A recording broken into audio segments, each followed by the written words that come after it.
assume four numbers, 0, 1, 1, and 2, are going to be placed in a hat. And we're gonna choose a sample size of 1 at first, but then we'll see how it will be different if we choose a sample size of more than 1. So just 1's going to be selected out of the hat. Let me draw the hat. The numbers in it are 0, 1, 1, and 2. Person's going to reach in and grab one of these elements out of the bin. You're going to pull one out. We want to find what are the sample means that this selector could find. So what are the possible choices? It could be 0, 1, or the person might pick the other 1, or they might pick 2. We want to take into account that there's 2 available ones, and they have a higher probability than the other items. So that's important. That's why I want to repeat them. And then we want to say what our sample mean would be. So if you're just taking a sample size of n equals 1, then whatever you pick out of the hat, that's your sample, and there's nothing else to it. So your sample mean is just going to be what you pick, see? Now we want to sketch what the original probability distribution is for these, and then we want to show what's called a distribution of sample means. So I'll do this one with you here. Whenever we're trying to find a probability distribution, as we saw in the past, we just want to make a table similar to the table that's there, but we want a frequency distribution, right? So we want X and F. So what are the possible things that the person could pick out of the hat? 0, 1, or 2. And then you want to say how many possibilities are there for 0, just 1. We have 2 1s and 1 2. But we want to now find the probability of selecting these things. The way we find it is you figure out what's the frequency and how many items are in the hat, and you just divide them. Right? So in this case it's going to be 1 out of 4, which is 0.25. Over here we'll have 2 out of 4, which is 1/2. And then 1 out of 4 makes 0.25. Now we want to represent those probabilities in a histogram. So we go to 0. We want a height of 0.25 for that. There should be a bar at 1 as well, which has a height of 0.5. And then the bar for 2 has a height of 0.25. Alright, so all that does is it shows the relative likelihood of what the person might select when they reach in this hat. Okay. Now that distribution has a mean, and its mean is just 1, so mu is 1.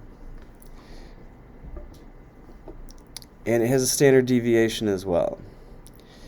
Now, we said before that the standard deviation could be found if we were to use the formula for it.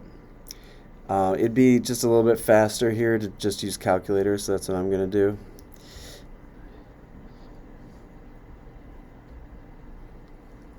Just go to Stat, edit the lists, put in the frequency distribution that we see here on the right. So 0, 1, 2, we've got 1 0, 2 1s, and 1 2. Then we'll just go to Stat again and Calc, one variable stats, choose a frequency list of L2. Alright, so our population standard deviation is apparently 0.707. And like it says, our mean is 1. So let's put that in.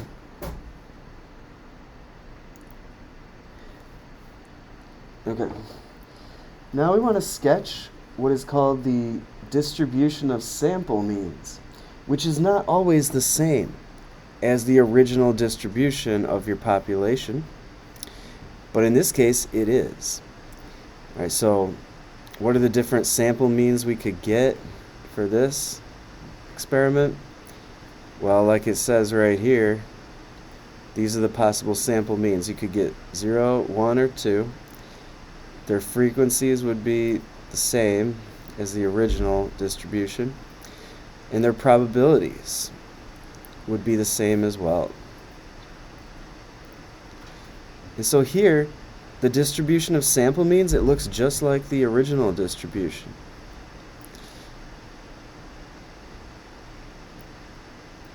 No difference between the two. But as we'll see, that will not be the case for the next problem, where we choose more than one item out of the hat. Okay. So what we're going to come up with now is a new symbol that we haven't seen before, and it is called mu with a subscript of x bar. And what that is it is the mean of sample means.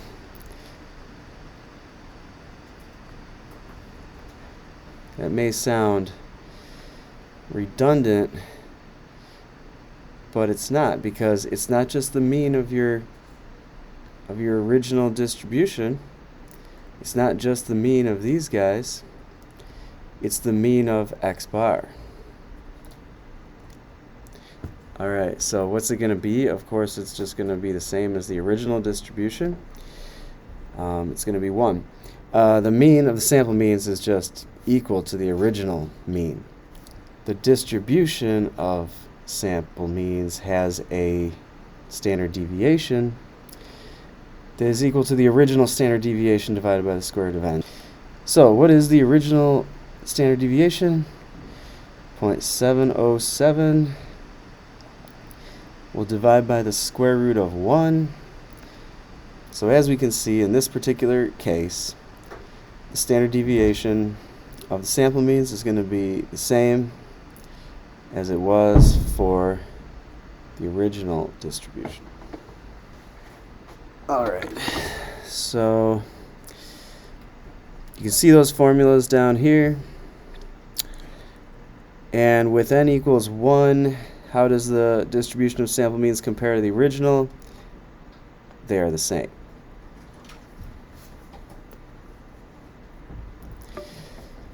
Let's try to do this one here, where we have to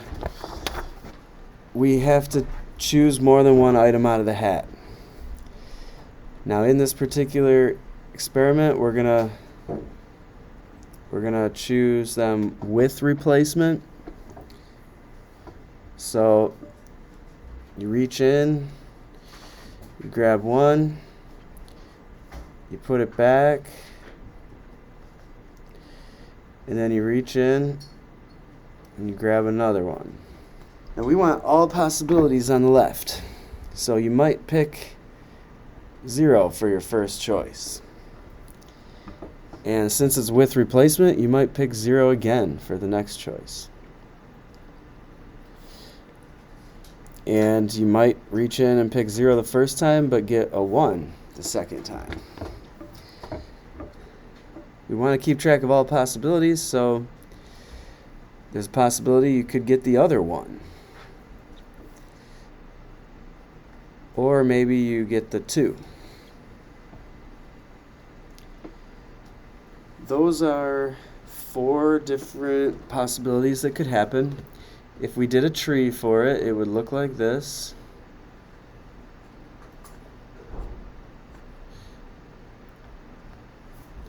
So all I've drawn is the start of the tree, the upper branch of it there so far. But we want the whole thing. All right, so you could get a 1 the first pick,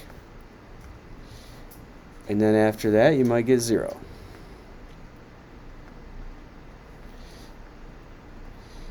Or you might get 1 and 1, or 1 and the other 1, or 1 and 2.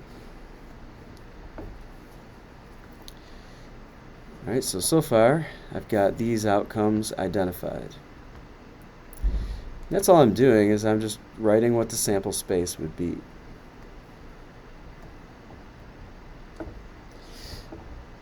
You might pick the other one on your first choice, and you could get this.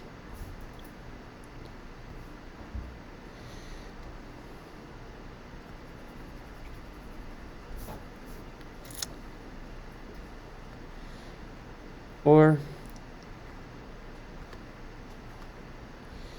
you might pick 2 the first time and get that.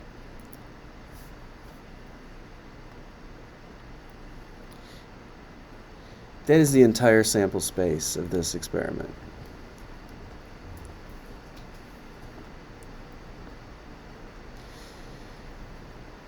Now what we want to do is we want to imagine we're taking a survey of people and think about, like, if we were to gather information from 2 people, if we were to gather a number from 2 people, we would want to find our sample mean.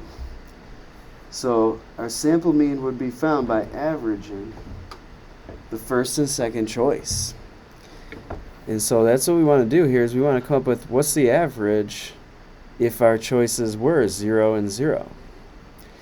Well, the average would be add them up, divide by 2, so you just get 0.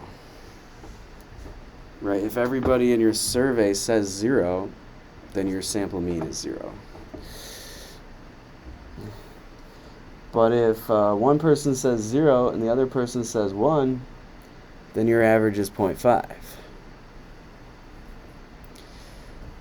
Here our average is 0.5, and we just want to keep going through and find all these possibilities. We'll find that certain sample means are more likely than others to be found.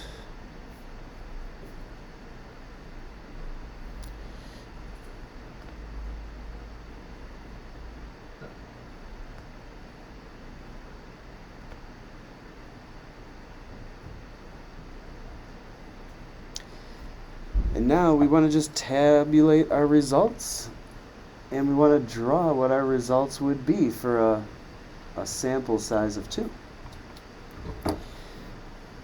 Alright, so if you want to do that, then you'd make a column for X bar and F, and just tally those up and see what you'd get. And then we want to sketch the distribution of sample means in this right side graph here. Okay, so we want a 0, 0.5, 1, 1.5, and 2. 0 was not a very likely sample mean to get. It only occurred 1 time in the sample space. 0.5 occurred 4 times. There were 6 ones. That was the most likely outcome. There were 4 1.5s and 1 2. Alright, so we'll turn these into probabilities.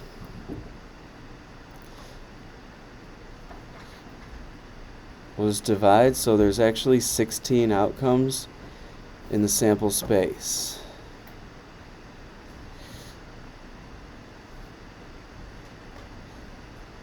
So we want to divide by 16. The probability will be found by F over 16. Alright, so it's 1 out of 16.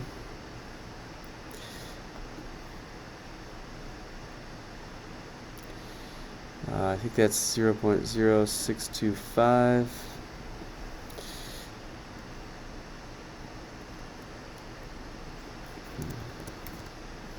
Yeah. 4 out of 16 is 0.25. 6 out of 16 is 0.375.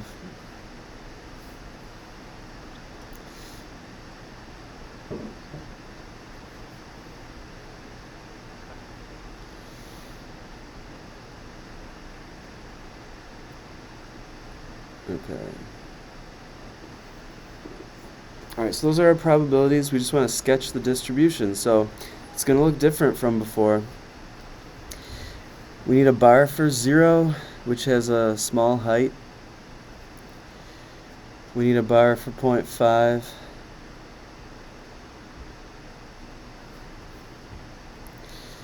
A bar for 1.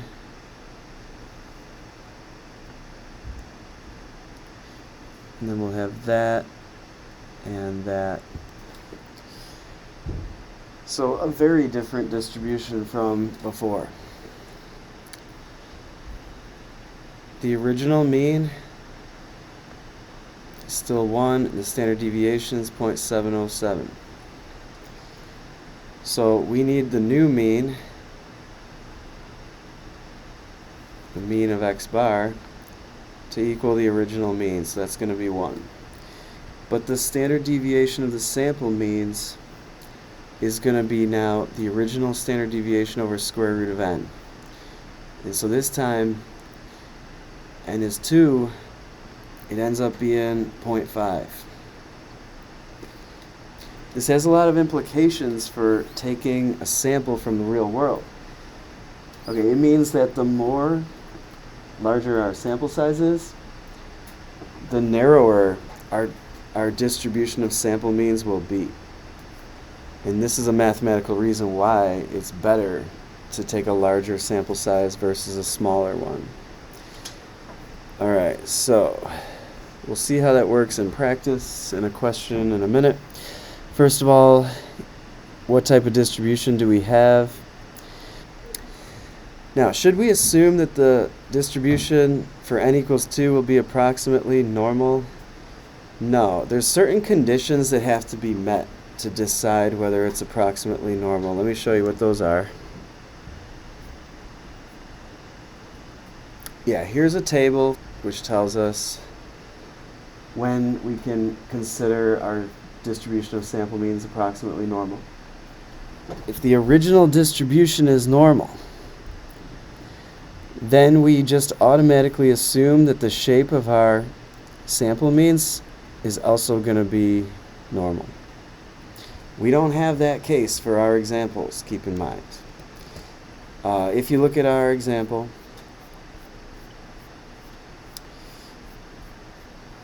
this thing here is not approximately normal. That's what's called the original distribution. Definitely not normal. So when else could it be considered that the shape of our x bar is normal? It could be if your distribution of your original values is approximately normal. We actually don't have that either. We have what's called an unknown distribution. It's not bell-shaped. Now, if our n is at least 30, then we can consider the shape of our sample means to be approximately normal. We certainly did not take that many samples, though. Our n was 2, not even close to 30. Our n is too small. This is not bell-shaped enough to be considered normal. So that's what we're looking for. We're looking for a sample size greater than or equal to 30, and if we have that, then those formulas that I mentioned can be used. They can actually be used no matter what, but you'd use those formulas to do the rest of the problem. So what kind of problem am I talking about? Let's do one.